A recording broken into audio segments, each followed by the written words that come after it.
He could not have been the Messiah. Why? He's dead. He never ruled the world. What they did not know, and what no one knew for 600 years, was no. Appearance and reality were opposite to each other when he was born. Appearance and reality were opposite to each other when they attempted to crucify him. And appearance and reality would be opposite to each other when he comes back.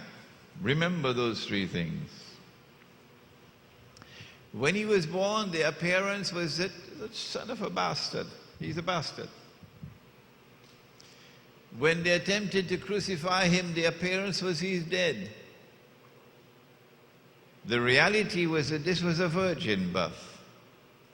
The reality was that no, Allah made it appear like that, but he did not die. Death being the definition of maut, that Allah takes the soul and does not return it. That is maut, and that did not occur. But kullu nafsin dha'iqatul maut, every soul must taste maut, including the son of Mary. So one day he'll come back. And when he is to come back, again, appearance and reality would be opposite to each other. I'm speaking a little faster this morning. Yesterday was slow. Prophet Muhammad ﷺ said that Allah created a being, and to use computer language, programmed that being to function in a particular way, to impersonate the true Messiah. And he's known as Dajjal, the great deceiver. He got a PhD in deception. The great impersonator.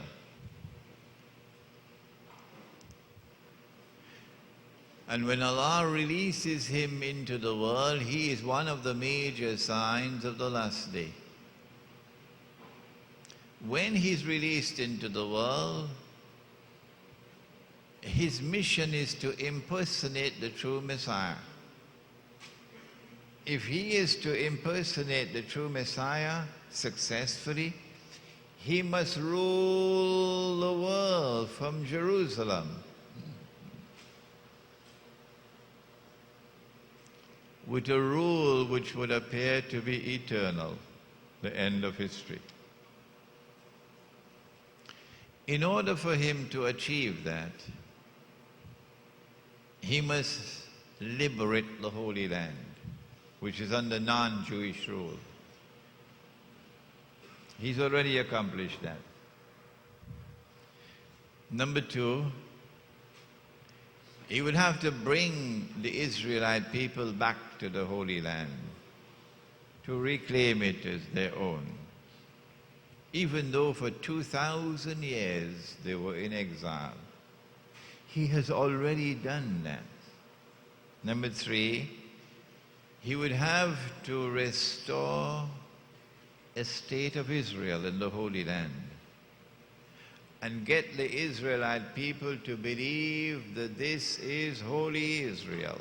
In fact, it would be an impostor. He has already done that. Number four, he would have to cause that state of Israel to become the ruling state in the world. And that is where we are at this point in time.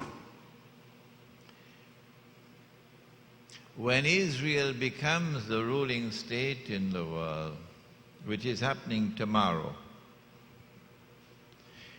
then a man will emerge in Israel. 1400 years ago, Prophet Muhammad ﷺ described that man to us. He said that he would be a Jew. He said that he would be a young man. He said that he would be powerfully built.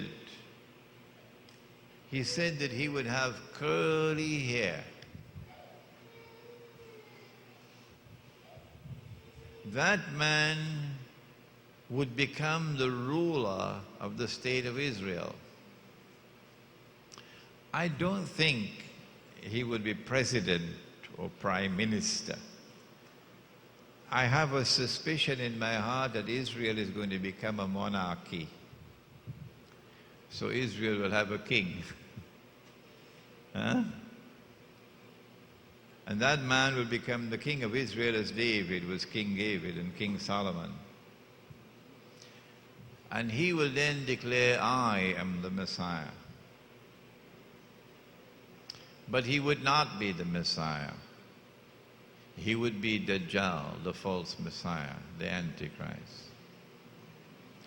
It is only when he declares himself to be the Messiah, and not one day before that, only when he declares himself to be the Messiah, only then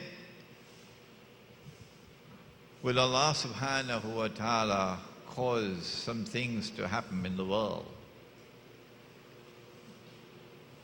Imam al-Mahdi will now emerge. Don't ask me, is Imam al-Mahdi born as yet? I have no interest in the subject. No, I'm sorry. It's not arrogance. Please don't misunderstand me. I have zero interest in the subject. I seek to know nothing more that the divine wisdom has ordained that I should know. And so don't ask me whether Khidr alayhi salam is a man and a prophet and this. I am not interested. I seek to know nothing more than the divine wisdom has ordained that I should know.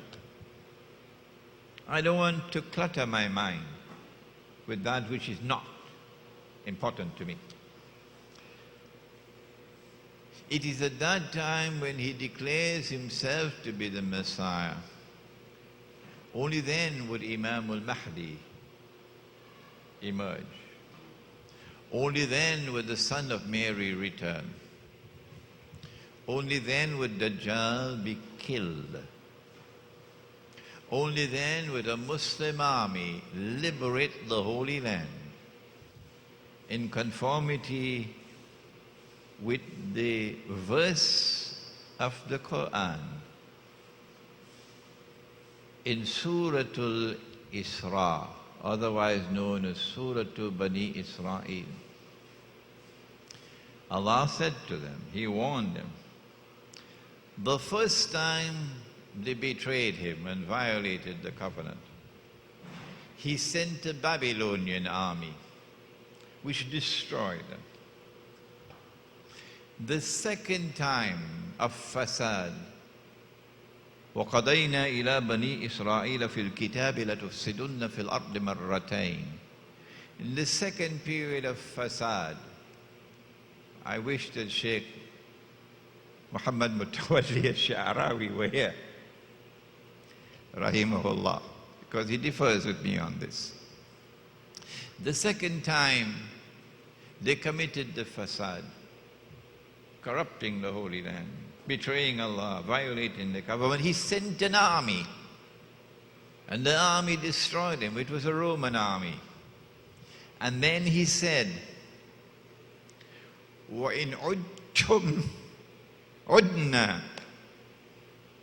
Just a few words. And in those few words is located the Muslim army. وَإِنْ عُدْتُمْ عُدْنَا. If you return, meaning to the Holy Land, with your wickedness, with your oppression, with your godlessness, we will return with our punishment. And so a Muslim army will now liberate the Holy Land. I don't need